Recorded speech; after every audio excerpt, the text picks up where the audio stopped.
Hi, welcome back. I bet most of you have seen a figure very similar to this one in your textbook, right? Here's a star, a cloud of gas, and three different kinds of spectra. If you observe directly a star, then you see the continuous spectra. You see everything that the star is emitting. If you're observing from a planet and there is a cloud in between your planet or your telescope and that star, you see the light goes through the cloud and you see an absorption spectrum. And if you're not observing the star, notice that this observer is looking directly at the cloud, not looking at the star. If you're looking directly at the cloud, then the light that you see is an emission spectrum. This figure in many textbooks make it extra complicated, I think, to understand what's happening here. What's happening is simply a question of geometry. I'm going to try to explain, and then maybe we can come back to this, and hopefully it's going to make a little bit more sense than the figure you've seen before. So, to start, the first case in which there's no cloud in between is what we have here. The simplest case, I have a star. We observe that star. Nothing in between us. We're directly looking at that star. We're going to collect all the light from the star. So here's the star emitting a bunch of photons. Here's a telescope that's looking directly at that star right there. It's going to collect the photons from it. It's not seeing anything on the side. It's pointing at that star. So I'm going to have the photons in their trajectory here directly to the star. Right? These photons are not very energetic, they don't go by themselves.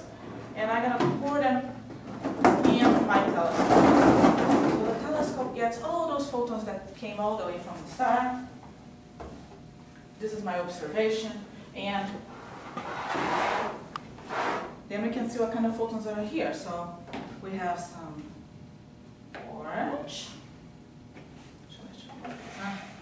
Have some orange, just like here, and let's see some green, some red right there. Let's see yellow photons there. Here. Now you're already expecting that I'm trying to match my drawing there. I have a bunch of green, so this is a star that's emitting most of its photons are green, right? And blue. And blue.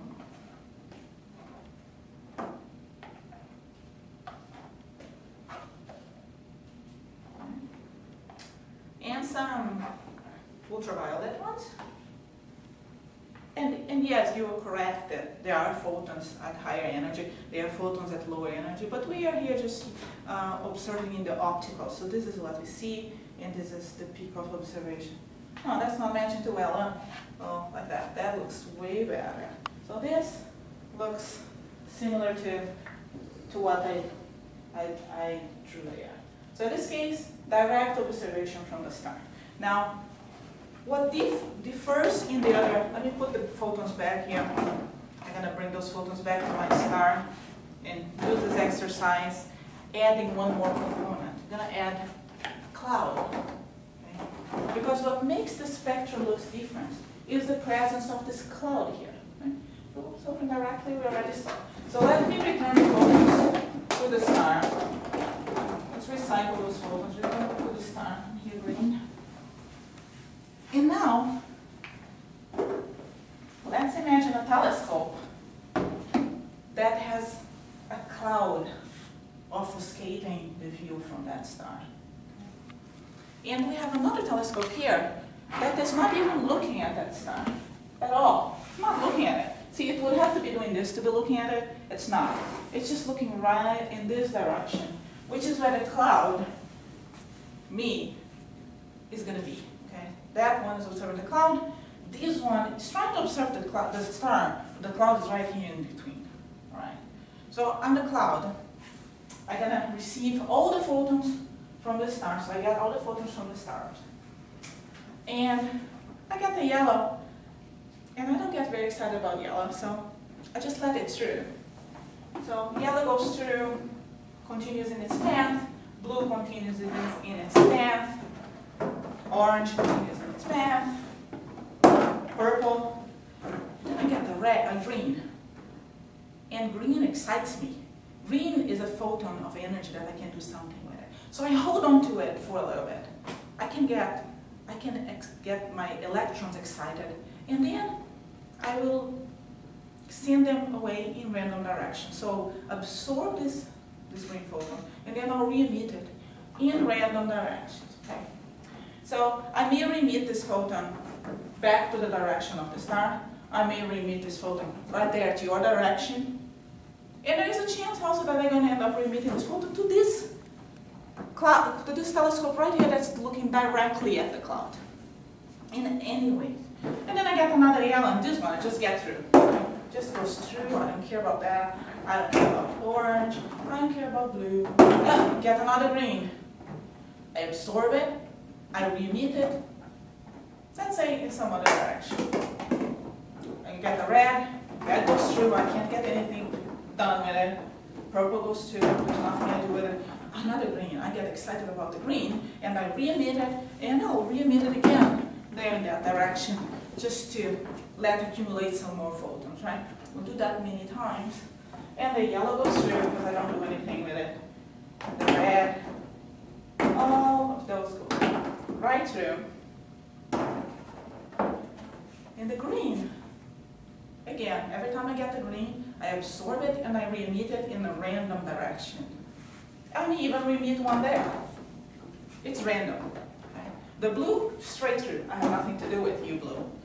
Straight through. Nothing to do with you. Oh, green, I like green. I absorb green, re-emit green. Absorb green, re-emit green in any other direction. Okay, so what has happened here? From this telescope, the observer in this telescope see a mixture of photons. But remember how we had a lot of greens? Now there's only one green there. So the green has been heavily diluted because it has been sent in many other directions.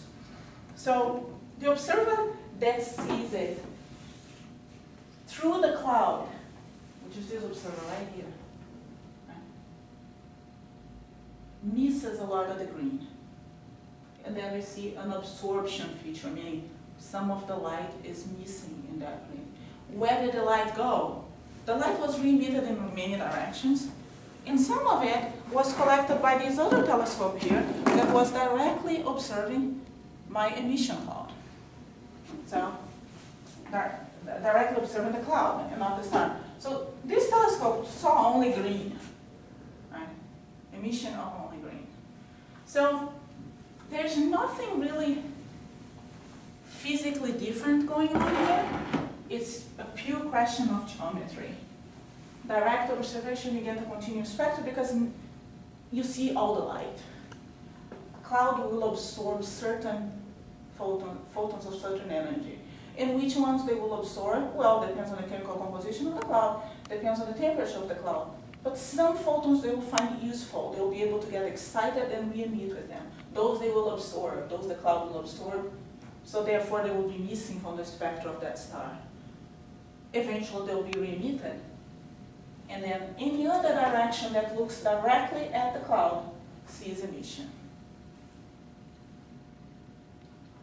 And I hope that helped.